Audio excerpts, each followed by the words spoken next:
हरे कृष्णा। आज की वीडियो में हम जानेंगे जीवित पुत्रिका व्रत की कथा। इस दिन भगवान श्री गणेश, माता पार्वती और शिव जी की पूजा एवं ध्यान के बाद बताई गई कथा सुननी चाहिए। इसकी पूजा शिव जी को प्रिय प्रदोष काल में करनी चाहिए। व्रत का पारण दूसरे दिन अष्टमी तिथि की समाप्ति के पश्चात किया जाता है। यह हम आपको बताते हैं कि जितिया व्रत की कितनी कहानियाँ हैं। तो जितिया व्रत की 3 कहानियाँ हैं। अपनी परंपरा के अनुसार जो कथा आपके यहाँ पढ़ी जाती है आप उसे पढ़ सकते हैं। इसमें से पहली कथा सियारिन वाली है, दूसरी कथा जिमूत वाहन राजा की और तीसरी कथा भगवान श्री कृष्ण जी से संबंधित है। आइए हम आपको सबसे पहले चीलों और सियारों की कथा सुनाते हैं। कथा शुरू करने से पहले आपसे अनुरोध है, आप कमेंट सेक्शन में जितिया माता की जय या राधे राधे ज़रूर लिखें। तो चलिए शुरू करते हैं कथा। जीवित पुत्रिका व्रत में चीलों एवं सियारों की एक कथा सुनी जाती है। वो इस प्रकार है। एक वन में सेमर के पेड़ पर एक चील रहती थी। पास की झाड़ी में एक सियारन भी रहती थी। दोनों की खूब पटती थी। चीलों जो कुछ भी खाने लेकर आती सी थी उसमें से सियारों के लिए एक हिस्सा ज़रूर रखती थी। सियारन भी चीलों को ऐसा ही करती थी, उनके लिए जो भी लेके आती थी वो उनके लिए ज़रूर रखती थी। इस तरह दोनों के जीवन आनंद से कट रहा था। एक बार वन के पास गांव की औरतें जितिया की पूजा की तैयारी कर रही थी। चीलों ने उसे बड़े ध्यान से देखा और अपनी सखी सियारों को भी बताया। फिर चीलों और सियारों ने तय किया कि वे भी यह व्रत करेंगी। सियारों और चीलों ने जितिया का व्रत रखा। बड़ी निष्ठा और लगन से दोनों दिन भर भूखे प्यासे मंगल कामना करते हुए व्रत किया। मगर रात होते ही सियारिन को भूख प्यास ताने लगी। जब बर्दाश्त न हुआ तो जंगल में जाकर उसने मांस और हड्डी से अपना पेट भरकर खाया। चीलों ने हड्डी चुपाने की कड़कड़ की आवाज़ सुनी तो पूछा कि यह कैसी आवाज़ है। सियारिन ने कह दिया, बहन भूख के मारे पेट गुड़गुड़ा रहा है, ये उसी की आवाज़ है। मगर चीलों को पता चल गया। उसने सियारन से को खूब लताड़ा कि जब व्रत नहीं हो सकता तो संकल्प क्यों लिया था। सियारन लज्जा गई, पर व्रत भंग हो चुका था। चीलें रात भर भूखे प्यासे रहकर उन्होंने व्रत को पूरा किया। अगले जन्म में दोनों मनुष्य के रूप में राजकुमारी बनकर सगी बहनें हुई। सियारिन बड़ी बहन हुई और उसकी शादी एक राजकुमार से हुई। चील छोटी बहन हुई और उसकी शादी राज्य के मंत्री पुत्र से हुई। बाद में दोनों राजा और मंत्री बने। सियारन रानी के जो भी बच्चे होते वे मर जाते, जबकि चीलों के बच्चे स्वस्थ और हट्टे कट्टे रहते। इससे उसे जलन होती थी। उसने कभी उनका सर कटवाकर डब्बे में बंद करा दिया, पर वह शीश मिठाई बन जाती और बच्चों को बाल तक बांका न होता। बार बार उसने अपनी बहन के बच्चों को और उसके पति को मारने का प्रयास भी किया, पर सफल न हुई। आखिरकार दैव योग से उसे भूल का आभास हुआ। उसने क्षमा मांगी और बहन के बताने पर जीवित पुत्रिका व्रत विधि विधान से किया तो उसके भी पुत्र जीवित रहे।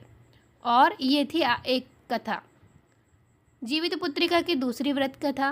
गंधर्वों के राजकुमार का नाम जिमूत वाहन था। वे बड़े उदार और परोपकारी थे। जिमूत वाहन के पिता ने वृद्धावस्था में वानप्रस्थ आश्रम में जाते समय इनको राज सिंहासन पर बिठाया, किंतु इनका मन राजपाट में नहीं लगता था।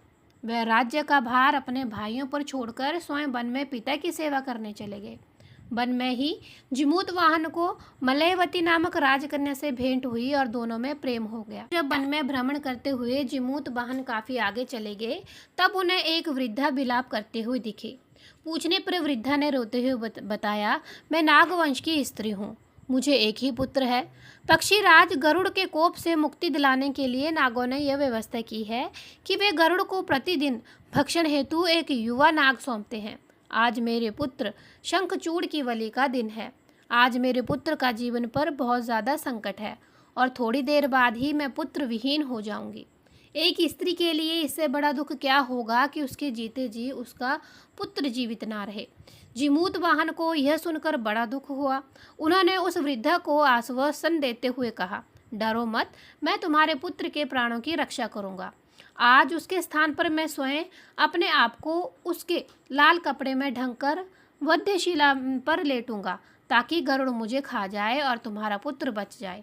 इतना कहकर जिमूत वाहन ने शंखचूड़ के हाथ से लाल कपड़ा ले लिया और उसे लपेटकर गरुड़ को बलि देने के लिए चुनी गई वध्यशिला पर लेट गए। नियत समय पर गरुड़ बड़े वेग से आए और वे लाल कपड़े में ढके जीमूत वाहन को पंजे में दबोचकर पहाड़ के शिखर पर जा बैठे। गरुड़ ने अपनी कठोर चोंच का प्रहार किया और जीमूत वाहन के शरीर से मांस का बड़ा हिस्सा नोच लिया। इसकी पीड़ा पर जीमूत वाहन की आंखों से आंसू बहने लगे और वे दर्द के मारे कराहने लगे। अपने पंजे में जकड़े प्राणी की आंखों में आंसू और मुंह से कराह सुनकर गरुड़ बड़े आश्चर्य में पड़ गए, क्योंकि ऐसा पहले कभी नहीं हुआ था। उन्होंने जीमूत वाहन से उनका परिचय पूछा। जीमूत वाहन ने सारा किस्सा सुनाया कि एक स्त्री के पुत्र की रक्षा के लिए वह अपने प्राण देने आए हैं। आप मुझे खाकर अपनी भूख शांत करें। गरुड़ उनकी बहादुरी और दूसरे की प्राण रक्षा के लिए स्वयं का बलिदान देने की हिम्मत से बहुत अधिक प्रभावित हुए। उन्हें स्वयं का पछतावा होने लगा। वह सोचने लगे कि एक मनुष्य है जो कि पुत्र की रक्षा के लिए स्वयं की बलि दे रहा है, और एक मैं हूँ जो देवों के संरक्षण में हूँ किंतु दूसरों की संतान की बलि ले रहा हूँ। उन्होंने जीमूत वाहन को मुक्त कर दिया। गरुड़ ने कहा, हे उत्तम मनुष्य, मैं तुम्हारी भावना और त्याग से प्रसन्न हूँ। मैंने तुम्हारे शरीर पर जो घाव गए हैं उन्हें मैं ठीक कर देता हूँ। तुम अपनी प्रसन्नता के लिए मुझसे कोई वरदान मांग लो। राजा जीमूत वाहन ने कहा कि हे पक्षीराज, आप तो सर्वसमर्थ हैं। यदि आप प्रसन्न हैं और वरदान देना चाहते हैं तो आप सर्पों को अपना आहार बनाना छोड़ दें। आपने अब तक जितने भी प्राण लिए हैं उन्हें जीवन प्रदान करें। गरुड़ ने सबको जीवन दान दे दिया और नागों की बलि ना लेने का वरदान भी दिया। इस प्रकार जीमूत वाहन के साहस से नाग जाति की रक्षा हुई। गरुड़ ने कहा, तुम्हारी जैसी इच्छा वैसा ही होगा। हे राजा, जो स्त्री तुम्हारे इस बलिदान की कथा सुनेगी और विधि पूर्वक व्रत का पालन करेगी, उसकी संतान मृत्यु के मुख से भी निकल के आएगी। तब से ही पुत्र की रक्षा हेतु जीमूत वाहन की पूजा सर्वप्रथम शुरू हुई। यह कथा कैलाश पर्वत पर भगवान शंकर ने माता पार्वती को सुनाई थी। जीवित पुत्रिका के दिन भगवान श्री गणेश, माता पार्वती और शिवजी की पूजा एवं ध्यान के बाद इस कथा को सुनना चाहिए। आइए अब जानते हैं तीसरी कथा के बारे में, जो कि महाभारत काल से जुड़ी हुई है। महाभारत युद्ध के बाद अपने पिता की मृत्यु के बाद अश्वत्थामा बहुत ही नाराज था और उसके अंदर बदले की आग जल रही थी, जिस कारण उसने पांडवों के शिविर में घुसते ही सोते हुए 5 लोगों को पांडव समझकर मार डाला था। उसके इस अपराध के कारण उसे अर्जुन ने बंदी बना लिया और उसकी दिव्य मणि छीन ली, जिसके फलस्वरूप अश्वत्थामा ने उत्तरा की अजन्मी संतान को घर में मारने के लिए ब्रह्मास्त्र का उपयोग किया था, जिसे निष्फल करना नामुमकिन था। उत्तरा की संतान का जन्म लेना आवश्यक था, जिस कारण भगवान श्री कृष्ण ने अपने सभी पुण्यों का फल उत्तरा की अजन्मी संतान को देकर उसको गर्भ में ही पुनः जीवित किया था। गर्भ में मरकर भी जीवित होने के कारण उसका नाम जीवित पुत्रिका पड़ा और आगे जाकर यही राजा परीक्षित बना। तब से ही इस व्रत को किया जाता है। तो ये थी जितिया व्रत के दिन सुनी जाने वाली कुछ पौराणिक कथाएं। अगर आपको हमारे चैनल में दी गई जानकारी और कथाएं अच्छी लगें तो हमारे चैनल को ज़रूर सब्सक्राइब और शेयर कीजिएगा और कमेंट सेक्शन में जितिया माता की जय ज़रूर लिखिएगा। हम मिलते हैं एक नई धार्मिक कथा के साथ। तब तक के लिए हरे कृष्णा।